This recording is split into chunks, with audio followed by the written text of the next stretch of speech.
I'm giving you 4 minutes to work on this do now question. 4 minutes to work on this do now.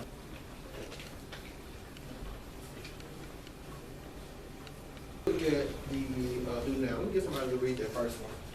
Give me one person to read the first one. Which of these is the best reason to use a renewable energy source instead of relying on fossil fuels? Did anybody choose A? B? C? D? Why did you choose D? I say D because, like, fossil fuels, like the gas that we run, like on our cars, and when you drive, the smoke comes from your car, and then that causes pollution. Okay. Anybody else want to add on something to that? The reason why we want to use a renewable energy source instead of a fossil fuel? Because sometimes the fossil fuel is mess with our environment and the weather. So what can it do to the environment? It destroys the ozone layer. It destroys the ozone layer. What else can it do? Martavia? Pollute the earth. Okay. Second do now question. So the answer to that is D. The second question, Jamel. Which process can change a metamorphic rock into an igneous rock? Which processes can change a metamorphic rock into an igneous rock? Lamaya. Melting and cooling. Who agree with melting and cooling? G is correct. Good job. Okay, go ahead and put that information up and take out the paper that was up. All right, let me get somebody to read the objectives for today for questions. Students will be able to explain the early studies of cells and examine the cell theory, cell sizes, and cell commonalities through notes and discussion by the end of class period. All right, so what we're going to be doing is looking at the cell theory, cell sizes, and how they are common. All right, so this is what we're going to be doing. The first part we're going to do is everybody write an attorney talk activity. It's going to take 5 minutes. Then we're going to do a brain pop investigation. We're going to take our notes, which should take about 20 minutes. And then we're going to do the independent practice part, and then we're going to close it out. And again, remember, if you have any questions, just make sure that you raise your hand and ask them. All right, so here's an everybody writes activity. If you look at your paper in that first box, I'm giving you 3 minutes to answer this question. There is no right or wrong answer. It's just your own opinion.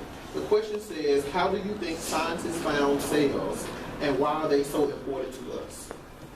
How do you think scientists found cells, and why do you think they're important? You have 3 minutes to work on this. Fill up that box with as much information as you can. Be prepared to share out what you have.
You have a minute left. Okay. Go ahead and take the next minute, turn to a neighbor, and discuss the answer that you have. Let it go.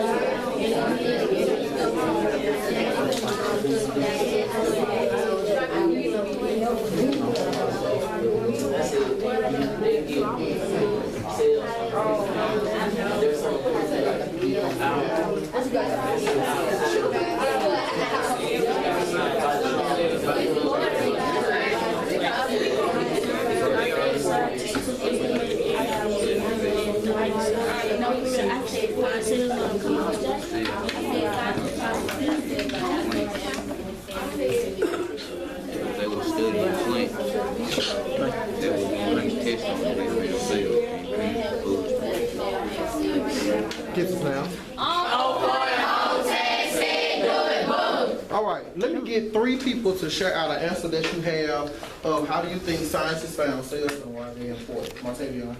I said I think scientists found cells by looking very closely into a plant or animal cell, and they are important to us because we have cells. Okay. Let me get another person to share out. Timothy. I said, I think scientists found cells by looking at the inside of animals and human bodies, and it's important because it helps our body move. Okay. Lamaya. I said scientists probably found cells by dissecting animals and seeing visually building blocks inside of their bodies. They are important to us because we should know the difference between animals and plants other than just visually, because we don't have chloroplasts and they don't have, and I can figure out what we have that they don't have. Okay. So since she had the end part, I like that last part because what we're going to talk about is what we have that some other plants and animals don't. Like, obviously, our cells are different than the animals of an elephant. Or the cells that we have are different than the ones of the trees and stuff that are outside. So there are some organelles and things that we have that the other cells don't. So we're going to go ahead and go to this brain pop. There are 6 questions on your paper. As this video is playing, I want you to answer these questions. As the video is playing, answer these questions. Dear Tim and Moby, my sister said that my body is made of cells. Is this true, and just what the heck are cells anyway? From Jenny. Well, your sister was right. You are made of cells. She's made of cells too. In fact, all living things are made of one or more cells. They're the building blocks of life. If you could look at yourself through a microscope, you can see that you're divided into millions of tiny sections. These sections are called cells. Cells live with other cells like them in groups called tissues. This here is a typical cell. It's basically a blob of jelly-like fluid called cytoplasm, surrounded by a cell membrane. The membrane lets good stuff in and keeps bad stuff out. Floating around in the cytoplasm are organelles. These little guys do all the work that cells need to do, like make proteins, turn food into energy, and get rid of waste. Right, just like the body has organs for different functions, the cell has organelles for its functions. To remove waste, your body has the kidneys and intestines. A cell has lysosomes and peroxisomes. Hey, good question. A cell's brain is its genetic material, DNA and RNA. Genes are like a computer program that controls all of an organism's functions. The genetic material inside each cell coordinates all of its actions. Plants and animals, including people, are made of eukaryotic cells, which means that their genetic material is surrounded by a membrane. Together, the genes and the membrane form an organelle called the nucleus. The other type of cell, prokaryotic, has no nucleus.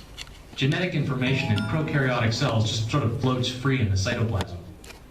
Most prokaryotes are single-cell bacteria, like Lactobacillus acidophilus, which is used to make yogurt.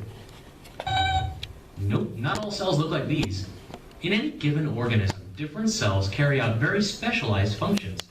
As a result, they can look very different. Some types of bone cells are star-shaped. Muscle cells have to be stretchy. Nerve cells can be really long, so they can carry signals from one part of the body to another. This bacteria has little hairs growing out of its membrane to help it move around. Red blood cells are sort of shaped like little bowls. Plant cells have a rigid cell wall that maintains their shape. Inside the human body, cells range from microscopic to over a meter long. You have about 75 trillion cells in your body, enough to stretch around the earth 47 times. So, all of the things are made of one or more what? Cells. All of the things are made of one or more what? Cells. Number 2, cells are called the building blocks of Life. building blocks of life. Number 3, groups of cells are called what? Tissues. Groups of cells are called what? Tissues. Groups of cells are called what? Tissues. Groups of cells are called what? Okay. Groups of cells are called what? Tissue.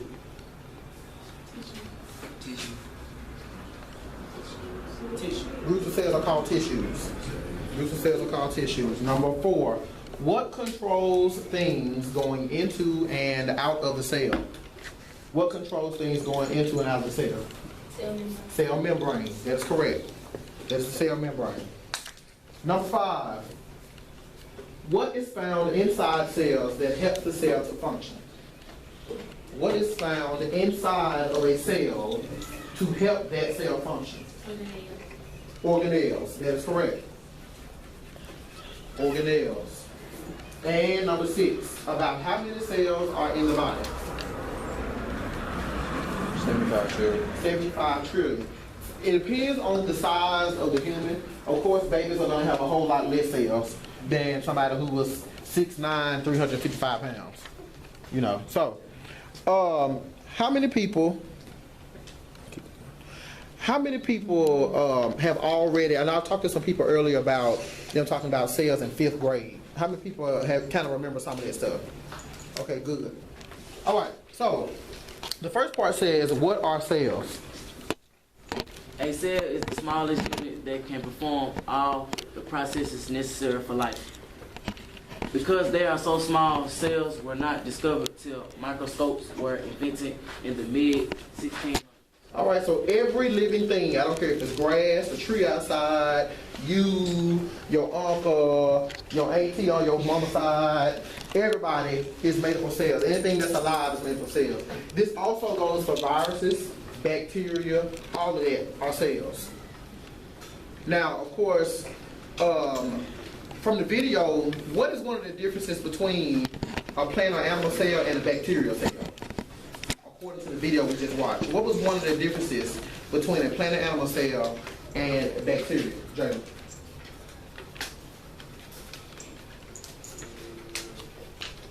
The difference is within the cell. Okay. What does a plant or animal cell have that a bacterial cell does not have?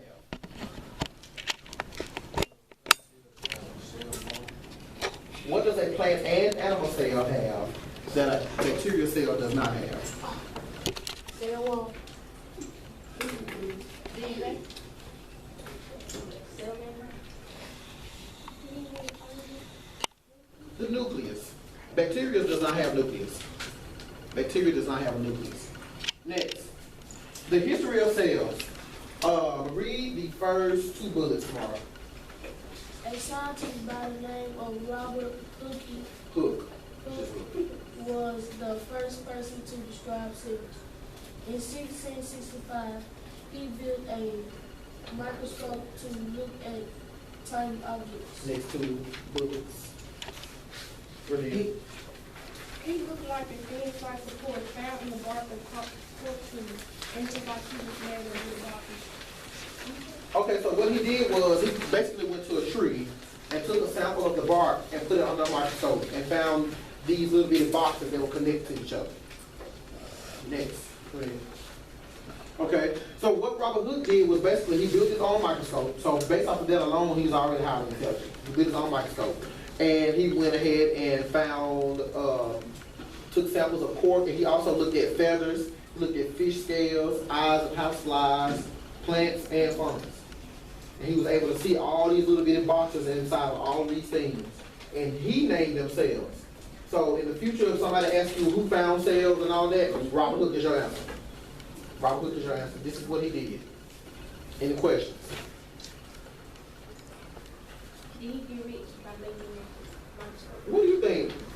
Do you think he got rich by building his own microscope? Because honestly, what he built looks a whole lot different from the microscopes we have today, but it's because of what he did that helped us to develop the microscopes that we have. So if it wasn't for him, who knows when microscopes are. All right, next range. So everybody say Anton Van Leeuwenhoek.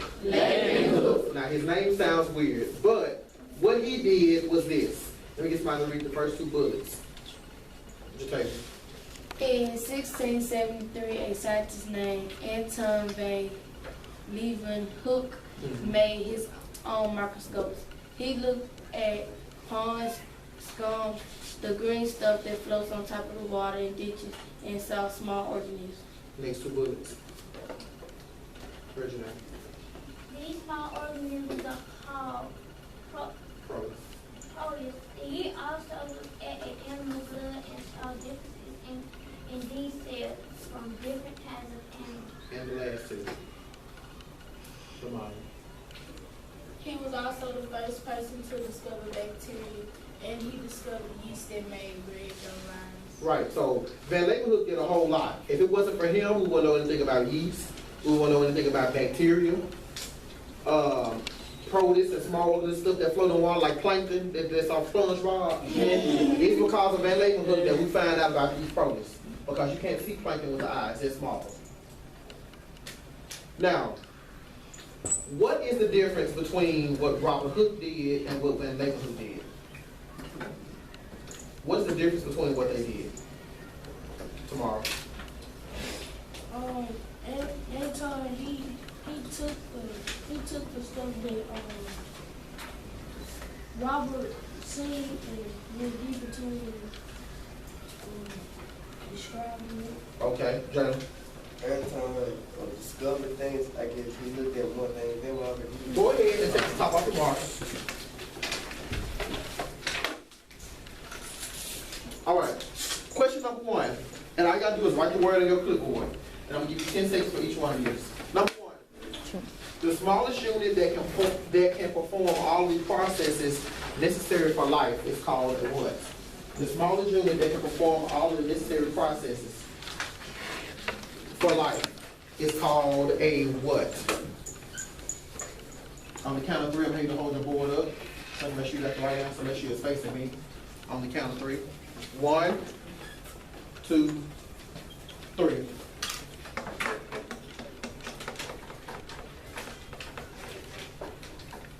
Sales is correct. Sales is correct. Go ahead and erase. Number 2.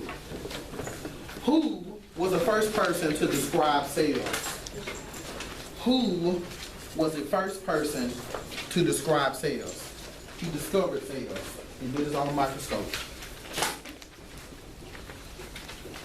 Who was the first person to describe sales? 5 seconds.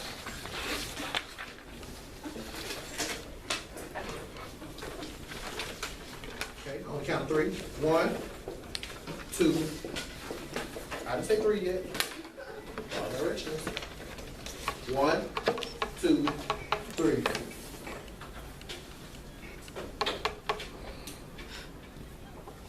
Okay, go ahead and erase. I see one person that put bacteria, and I got one person that had microscopes. So let's go ahead and clear that up real quick. That misconception, let's go ahead and clear that up. So, when we go back and look at what all did Van Leeuwenhoek do? What was the first thing that he did? If you go in the order of your notes, what was the first thing that he did?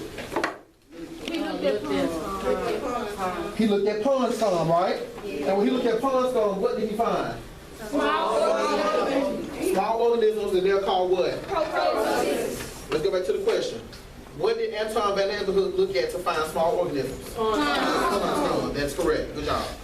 What is one thing that is different between a plant and animal cell and a bacterial cell? 1, 2, 3.